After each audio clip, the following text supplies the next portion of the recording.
İlimler, Şehitler programı gecesine hepiniz hoş geldiniz. Esselamu Aleyküm ve Rahmetullahi ve Berekatuhu. أعوذ بالله من الشيطان الرجيم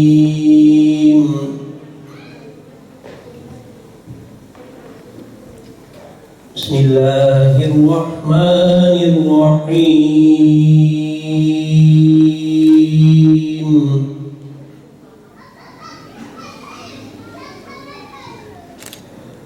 كما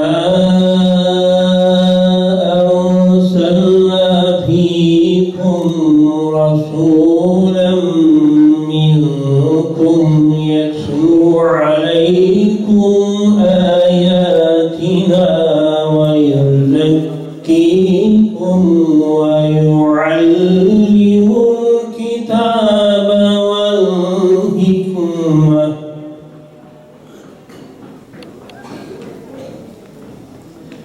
ويعلمكم الكتاب والحكمة ويعلمكم ما لا تكونوا تعلمون. Aslında şehadet makamı sözden ziyade hareketin eylemin bir meyvesidir. Son sözü hep şehit söyler çünkü o kanıyla konuşur. Fakat onun sözü bir bakıma da ilk sözdür. Her Müslüman mücahidin ölmeden önce ölüp şehit olmadan şehit olması gerekir. Sıncırın bütün dünyayı sarsın. Nasıl sevinçlere başka bahar kalsın. Madem ölüm tek bir defa gelecek, o da neden Allah için olmasın.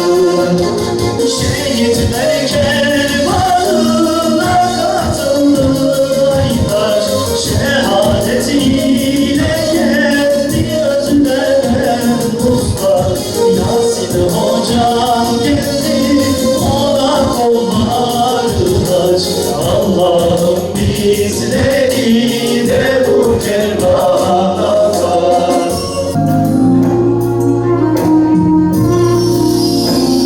İfsat çeteleri, zalim bozguncular, bülbüllere ölüm ferman yazmıştır.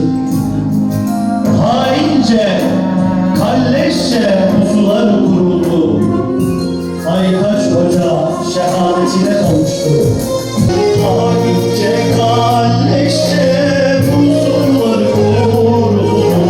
Aytaç Hoca şehadetine kavuştu. Geldi olan kolları aç. Allah'ım bizleri de bu kervana kat. Ben de özellikle bu ayda şehit olan İslam önderlerini burada rahmetle yad ediyorum. Sözlerime onlarla başlıyorum ve görebildiğim kadarıyla şehitlerin en azizlerinden birisi, belki de en azizi kimdir biliyor musunuz? Hazreti Yahya Aleyhisselam'dır. Onu da burada yine aynı şekilde hürmetle, rahmetle yad ediyoruz. Doğduğu gün selam Yahya'nın üzerine olsun. Öldüğü gün selam Yahya'nın üzerine olsun. Dirileceği gün selam Yahya'nın üzerine olsun buyuruyor Allah-u Teala. Evet, o öyle bir şehitti ve hem de kendi kavmi tarafından, kendi kavminin kralları ve saraydaki sosyete, kozmopolit, kafirce bir hayat yaşayan kişiler tarafından ısrarla başı istenmişti. Zaten zindandaydı. Zaten zindana atılmıştı. Sarayın yaşantısına dil uzattığı için, sarayın kafirce yaşantısına, ahlaksızca yaşantısına dil uzattığı için zaten zindana atılmıştı ve daha Daha sonra da şehit edildi. İsrail'in uçakları yukarıdan onu tespit ediyor, zaten gözetliyor ve füzeyle vuruyor. Düşünebiliyor musunuz? Camiye giden ve eli kolu ayağı kıpırdayamayan, sadece dili kıpırdayan bir adam işte ölünecekse öyle biliyor. Ondan sonra yerine Rantisi geçiyor. Doktor Rantisi, o da biliyor. O da biliyor şehit olacağını ve soruyor, hatta soruyorlar, sen nasıl şehit olmak istersin? Çeşit çeşit şehitlik var. Ben de diyor bir füzeyle şehit olmak isterim diyor. Azim olan Allah, aziz olan Allah, azizül züntikam olan Allah. Düşünebiliyor musun? O Yasin'imizin annesi Hatice bacımız Kabe'ye gidiyor ve Kabe'ye sarılıyor eteğine ve yani öyle bir beddua ediyor ki iyi dikkat edin. O bedduadan sonra olan olayları şöyle bir gözünüzün önüne getirin. Vallahi Yasin'i katleden zihniyet belki yıllar yılı böyle bir darbeyi yememişti. Onun için Allah'ın intikamından da korkulmalıdır. Muhterem kardeşlerim, size bir şey söyleyeyim mi? Peygamberlerin ve Hazreti Peygamber'in sallallahu aleyhi ve sellemin en önemli özelliklerinden birisi neydi biliyor musunuz? وَخْفِرْ جَنَاحَكَ لِمَنِ اتَّبَعَكَ مِنَ الْمُؤْمِنِينَ Müminlerin üzerine merhamet kanadını indir. Evet, mümin ashabını, ümmetini, özellikle beraber olduğu ashabını vallahi öyle korurdu ki onların ayağına diken batmasını istemezdi. Yani zannetmeyin ki hepsini böyle cihada coşturup böyle öldürme falan. Eve gidince elinize bir kalem alın, açın, İslam tarihini yazın. Bedir'de Mekke'de kaç kişi ölmüş? Mekke'de bile çok az insan vefat etmiştir. Niye? Öyle bir siyaset izlemiştir. Muhteremler, 700 kişi hem kafirlerden hem Müslümanlardan ölenlerin toplamı 23 yılda dünyanın en büyük medeniyetini kuruyor. Bir din getiriyor, bir devlet oluyor ve iki imparatorluğa kafa tutuyor ve birini Sasani İmparatorluğunu yıkıyor ve ötekine de ta Suriye'ye kadar geliyor ve Arap Yarımadası'nı fethediyor ve toplam kayıp, şehit de dahil, kafirlerin ölüsü de dahil, inanın 700 küsür. Bu zaferin en büyüğüdür. Niye? Öyle. O peygamber öylesine ashabına ve insanlara da kafirlere de öylesine merhametliydi. Yani biz okuyoruz bazen, yani ya hocam işte Peygamber Efendimiz işte mesela Mekke'nin fethinde dedi ki şu 10 kişiyi nerede görürseniz öldürün. İsterse Kabe'nin örtüsüne sarılmış hüngür hüngür ağlıyor olsa da yakalarsanız öldürün buyurdu. Buna benzer yerlerde böyle sertliği var. Ya iyi düşünün, orada bile bir nedir mucizesi var. Nedir? O 10 kişiye lan kaçın diye. Bu anlama yani. Zaten çoğu da kaçıyor, dikkat edin.